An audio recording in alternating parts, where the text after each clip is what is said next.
महाभारत के भव्य महाकाव्य में जहाँ देवताओं, राक्षसों और अलौकिक प्राणियों ने मनुष्य के मामलों में हस्तक्षेप किया, वहाँ आलम्बुसा नामक एक भयंकर यक्षिणी रहती थी। अपनी भयानक शक्ति और क्रूरता के लिए जानी जाने वाली आलम्बुसा एक शक्तिशाली योद्धा भावना थी, जिसे अक्सर युद्ध के समय दुश्मनों के दिलों में डर पैदा करने के लिए बुलाया जाता था।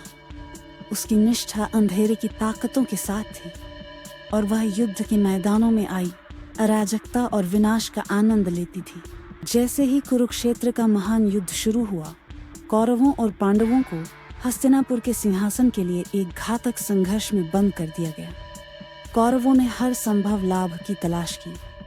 अपने दुश्मनों, विशेष रूप से भीम के पुत्र और राक्षसी हिडिंबी के अर्ध राक्षस घटोत्कच की शक्ति को जानते हुए उन्होंने अपनी सहायता के लिए अलम्बुस को बुलाने का फैसला किया।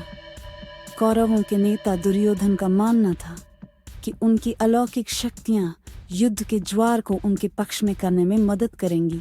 उनके आह्वान का जवाब देते हुए आलम्बुसा युद्ध के मैदान में दिखाई दी। उसकी उपस्थिति अंधकारमय और अशुभ थी। वह एक भयानक दृश्य था। उसकी आंखें क्रोध से जल रही थीं।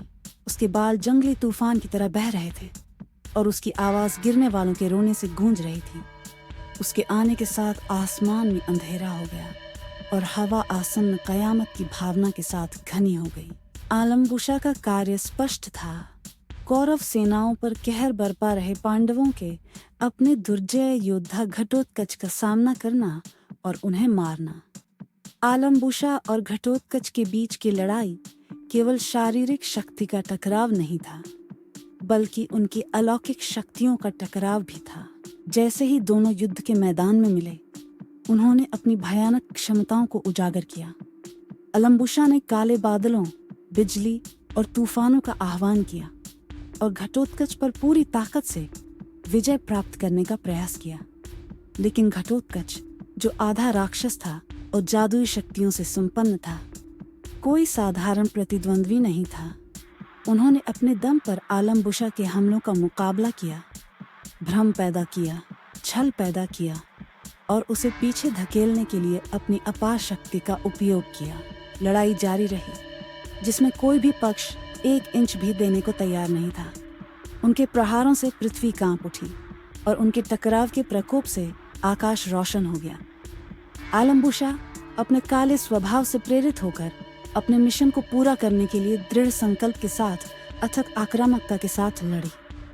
लेकिन घटोत्कच पांडवों के प्रति अपनी वफादारी और अपने परिवार की रक्षा करने की इच्छा से प्रेरित होकर समान क्रूरता के साथ लड़े। घटोत्कच को हराने के एक अंतिम हताश प्रयास में आलम्बुसा अपने आकार और शक्ति से उसे कुचलने की उम्मीद में एक विशाल भयानक रूप में बदल गई। लेकिन घटोत्कच ने अपनी चालाकी और ताकत का इस्तेमाल करते हुए उसके हमलों से बचने में कामयाबी हासिल की और शानदार रणनीति के एक पल में उसे एक शक्तिशाली प्रहार से मार गिराया। आलम्बुसा अपनी दुर्जेय शक्तियों के बावजूद घटोत्कच के दृढ़ संकल्प और कौशल से अभिभूत थी। जैसे ही आलम्बुसा गिरी, उसकी अंधेरी उपस्थिति युद्ध के मैदान से उठ गई और आसमान साफ हो गया। उनकी हार कौरव सेनाओं के लिए एक महत्वपूर्ण झटका थी और इससे पांडवों का मनोबल बढ़ा, जिन्होंने इसे अपनी अंतिम जीत के संकेत के रूप में देखा। युद्ध की यक्षिणी आलम्बुसा की कहानी भारी अंधेरे के सामने संकल्प और धार्मिकता की शक्ति का एक वसीयतनामा है।